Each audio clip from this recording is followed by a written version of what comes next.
최근에 당에서 원로들이 얘기했던 부분들, 김부겸 전 총리나 정세균 총리가 얘기했던 어떤 공천에 대한 여러 가지의 좀 균형감을 좀 가져달라라는 부분이 있고요. 네. 최근에 보면은 그 당내에서도 얘기를 하지만 반발해서 나가는 여러 가지 의원들이 있지 않습니까? 네. 공천에서 그럴 때 당이 조금 더 좀 이렇게 말하죠. 공감 능력이 있었으면 좋겠어요. 그러니까 공천 과정에서 어쩔 수 없이 떨어져 나가더라도 보낼 때 그 태도, 그 다음에 안아주는 어떤 품이 좋아야 되는데 어쩔 수 없는 거 아니야. 니들이 못했잖아.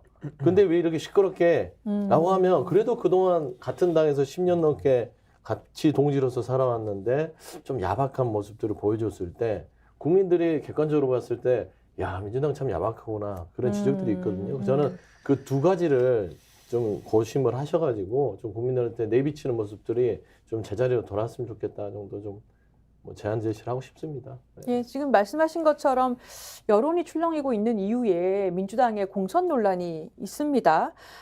의정평가 하위 20% 룰이 핵심인데요. 하위 10%를 받은 박용진 의원 사실 좀 여러 명이 좀 충격을 받았습니다. 근데 재심을 신청했더니 공관위가 기각했다고 해요. 이거는 어떻게 봐야 됩니까? 원래 근데 재심하거나 뭐 하면은 기각 사유도 좀 알려주고 뭐 본인의 소명도 좀 듣고 그래야 되는 거 아닙니까?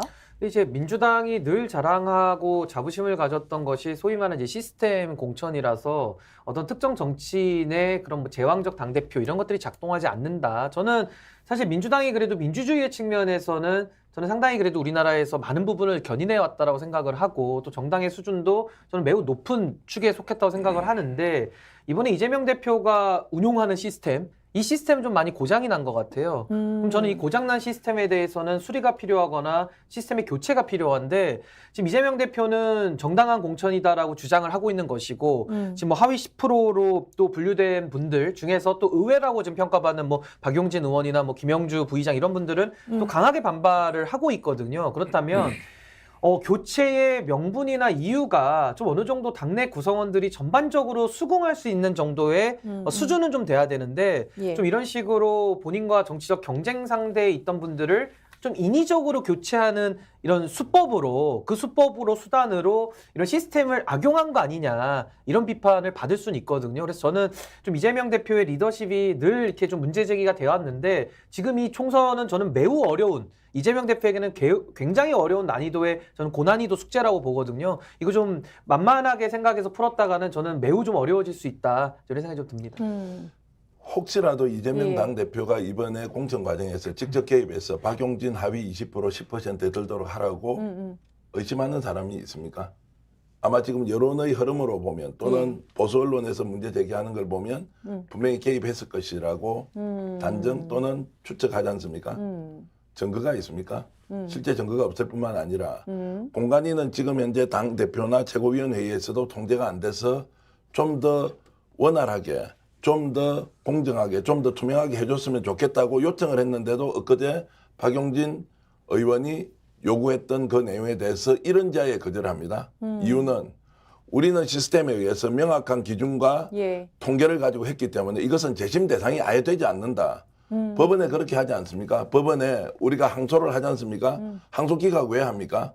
항소 기각 사유가 안 될 때는 기각을 하는 것이고 항소를 받아들여서 할 때는 항소를 받아들여서 재판을 상급심에서 합니다. 그것하고 다를 게 뭐 있습니까? 받아주지 않았기 때문에 그러면 이것은 뭔가 사심이 개입돼 있고 부정한 방법으로 평가를 했다. 이렇게 누가 단정합니까? 박용진 의원이 그렇게 한 것은 개인적으로 억울한 측면이 있겠지만 당의 공천 관리라는 것이 이런 방식으로 이루어질 수가 있냐고요.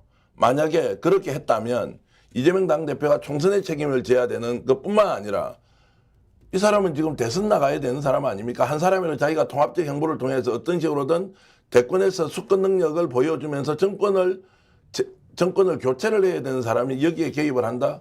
그러면은 광진에 공천받았던 고민정 의원은 어떻게 이야기하고 그다음에 충남 공주에서 공천받았던 박수현 전 청와대 대변인은 어떻게 합니까?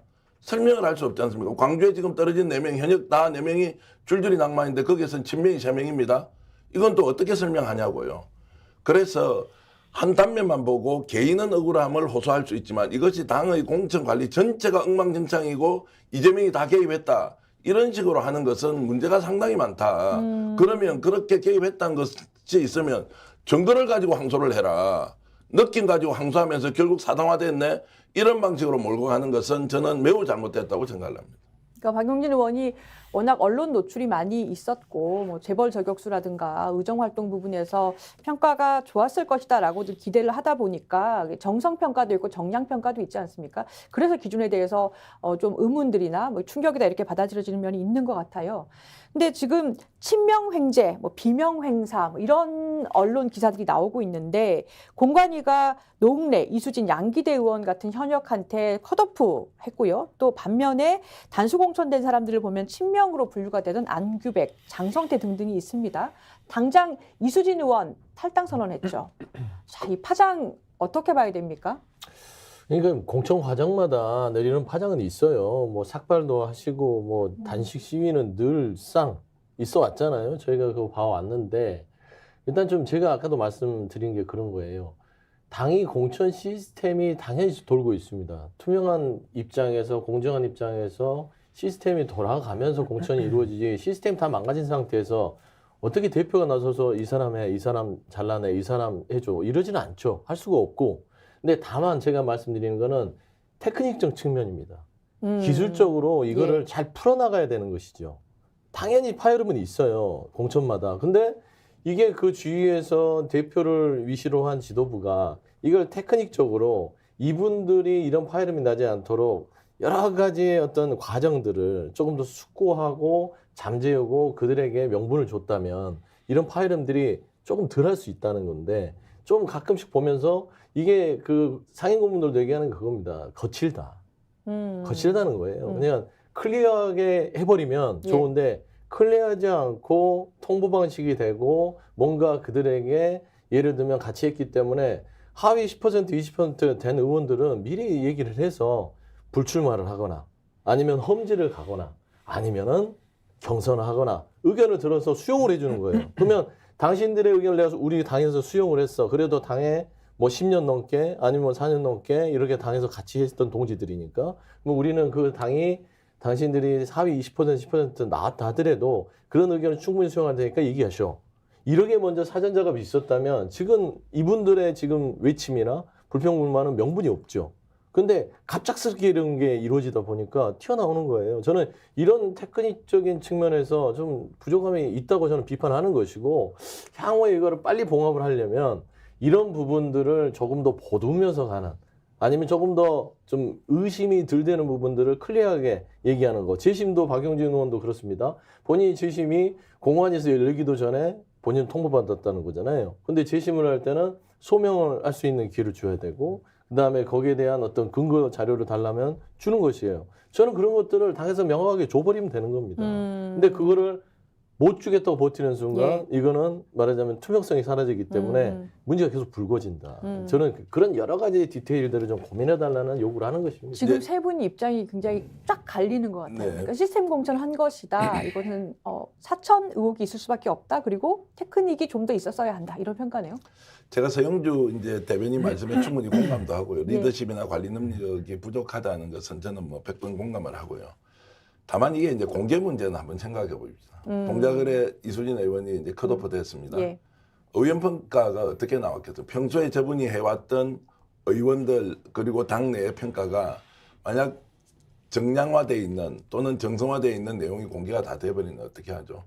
그리고 모든 사람이 공개를 하라고 해서 공개를 다 했다고 치면 이게 지금 선거판이 어떻게 됩니까? 그 점수가 옳고 그러니 또는 좀 더 심하게 하면 그 점수가 특히나 의원들의 평가 또는 그 지역구의 당원들의 평가가 그대로 공개됐다고 했을 경우에 한 번 더 인격 살인하는 거 아닙니까? 국회의원에 대해서.